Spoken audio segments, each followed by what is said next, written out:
A juíza, ela concedeu uma liminar com 3 tópicos. Primeiro, que a gota, no prazo de 60 dias, cumpra o TAC, ou seja, chame o concurso.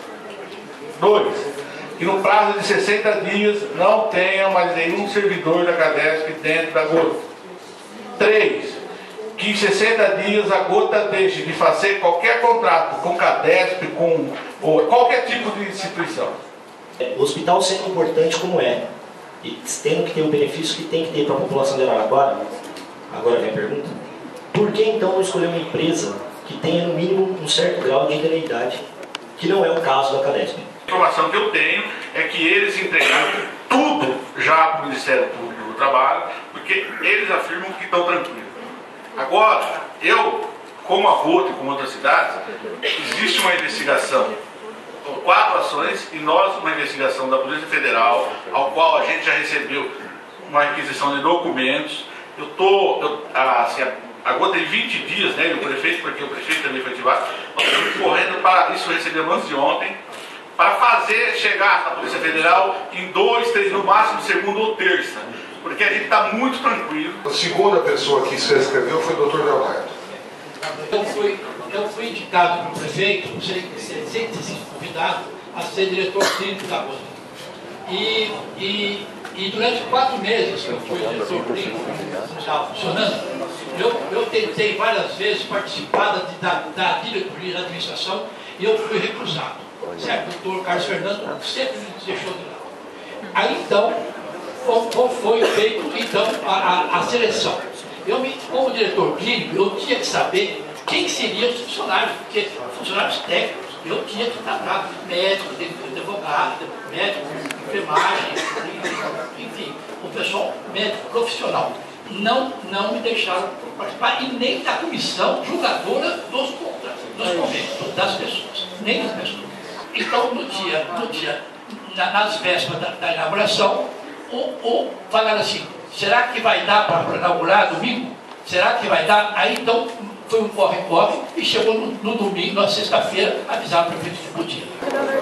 Chegou no domingo de manhã, eu estava no serviço, não tinha auxiliar, eu assumi o plantão e às 10 horas da manhã chegou uma paciente. Para ter parto e ela evoluiu às 2 horas da tarde, cesárea. Chegamos na cesárea, não tinha auxiliar, então teve que vir um médico de fora para auxiliar. Não tinha material nenhum, não tinha campo cirúrgico, tinha 4 ampolas de antibiótico, tinha soro, tinha kits de cirurgia. Foi buscar, os campos foram pegos no Hospital São Paulo, e aí correu. Bom, aí depois de 1 hora foi feita a cesárea. Aí foi feita a cesárea. Às 8 horas da noite, apareceu uma paciente em trabalho de parto, com 5 dias de dilatação, em trabalho de parto franco, múltiplo, para nascer. Aí, então, o que aconteceu? Não tinha campo, não tinha nada. O senhor Carlos Fernando, em vez de, que era diretor técnico, em vez de falar comigo, Leonardo, o que nós podemos fazer? Não, eu vou telefonar, não sei para quem, daqui a pouco apareceu 3 pacotes de campo, só. E eu falei assim, então as duas enfermeiras responsáveis pelo serviço falaram para mim, não tem condição de começar o parto, não tem condição de assumir no momento. Então eu peguei, falei assim para a telefonista, você faz favor, qualquer coisa que acontecer aqui, me chame que eu venho. E eu vou telefonei para a central de vaga e falei, encaminhe esses pacientes para a Santa Casa, que eu vou atender na Santa Casa. Nessa noite foram atendidos 2 partos normais e 8 atendimentos medicados, que na Santa Gota não tinha medicação. Não tinha medicação e 2 partos normais. Eu fui para lá e fiquei à disposição da Gota. Às 8 horas da noite, o serviço de enfermagem estava telefonando para as enfermeiras que viessem no dia seguinte para fazer a escala de plantão. Não tinha nem escala de plantão. A farmacêutica que tinha sido contratada, uma senhora, ela foi visitar o hospital no domingo. Ela foi embora para casa, não tinha farmácia aberta. Como é que eu podia fazer um serviço hospitalar daquele jeito? Então, 2 ou 3 horas após, o superintendente telefonou para mim e falou assim: como aconteceu um negócio desse? Ninguém me falou nada que não podia inaugurar, eu não tinha condição. O senhor Duarte é por aí. Então, então, o que aconteceu? No dia seguinte, o que aconteceu? Ele teve um pedido, de demissão do cargo, porque não era possível acontecer isso. Então, eu fui fritado. Eu me senti fritado, tá? Porque eu não era do grupo interessado. O hospital passou por muitas no início? Passou. Isso daqui, jamais eu vou deixar de reconhecer as dificuldades. Agora, dificuldade é uma coisa, impotência é outra. E nós fomos potentes, porque nós resolvemos os nossos assuntos com amizades que nós temos em Araraquara. Eu agradeço demais aos outros hospitais da nossa terra, e agradeço demais também à Américo Brasiliense, o Hospital de Américo Brasiliense, porque esses hospitais nos deram muita mão. E nós sobrevivemos àquele momento que até o senhor virou as costas a gente. Bom, o Leonardo fez uma colocação que o Carlos Fernando rebateu, mas ficou claro para mim que o hospital não estava pronto para começar a funcionar. Então, por que ele não estava pronto? Se foi culpa de um, culpa de outro, não importa, ele não estava pronto. Então, se ele não estava pronto, ele não poderia começar a funcionar. Então, por ser principalmente algo público, deveria haver um rigor maior, uma fiscalização maior, teria que estar tudo adequado.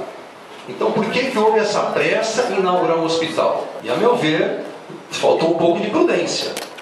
Se havia possibilidade de ter falhas, isso teve muito tempo para ser estudado. Havia, Lapena, condição de abertura, porque, na realidade, nós, antes de qualquer passo para abrir esse hospital, nós tivemos conversas com os dirigentes de outros hospitais, se houvesse alguma necessidade da nossa parte, se seriam parceiros. Então, nós estávamos num lugar, mas tínhamos parceiros. E foi o que aconteceu. Nós não abrimos sem nada. Riscos nós temos até hoje. A gente tem que admitir, não sou eu, mas eu acho que as pessoas, que teve bastante falha administrativa pela pressa, inclusive disse falha administrativa, não má fé. Qual era a urgência para se inaugurar a maternidade Gota de Leite? Eu não sei, não posso te dar uma resposta assim, de uma forma concreta, porque... Não tô. Agora eu sim. não consigo te dar assim, de uma forma concreta essa resposta, porque quem inaugurou uma urgência, quem fez toda essa inauguração, existia uma secretária da saúde, era um outro grupo, nós somos da prefeitura.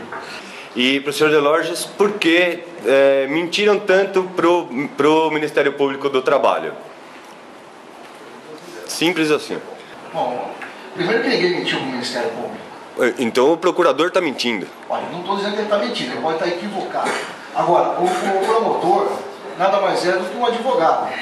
E como advogado, ele pode colocar o que ele quiser na peça. Só que ele tem que provar o que ele fala. Tá Pois certo? é. O ônus da prova é dele. Tá certo? E ele vai ter que provar algumas coisas que eu estou falando, inclusive da minha pessoa. Agora, e uma das últimas audiências que eu fui, o doutor Rafael não estava presente e foi falado para o doutor Cássio. Tá certo? E lá foi colocado para ele, com todas as letras, muito bem claro e objetivamente o que se está colocando aqui hoje. Então ninguém mentiu para o Ministério Público. Se ele acha que mentiu, é pensamento dele, sai da cabeça dele.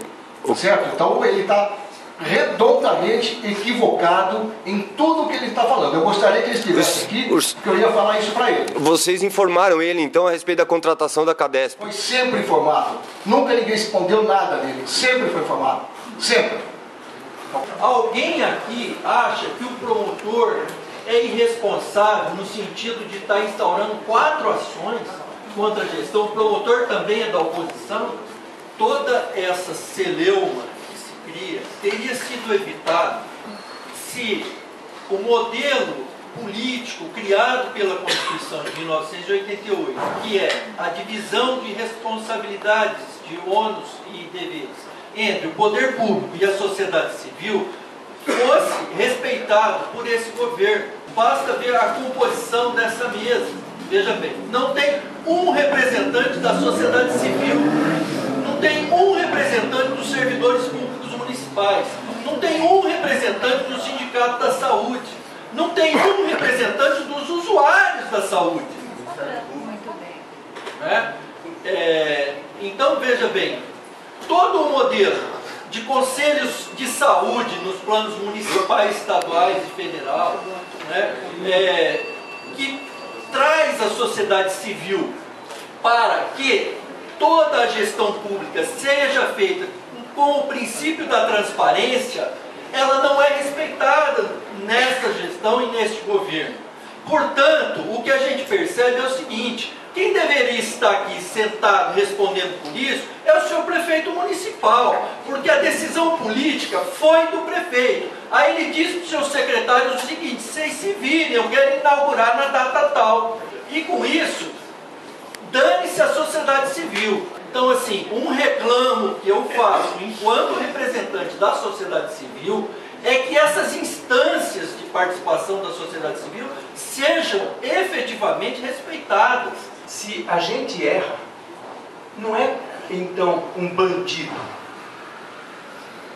Erro, até uma certa porcentagem, é admissível no indivíduo. Quando erra muito, é incompetente, é defeito.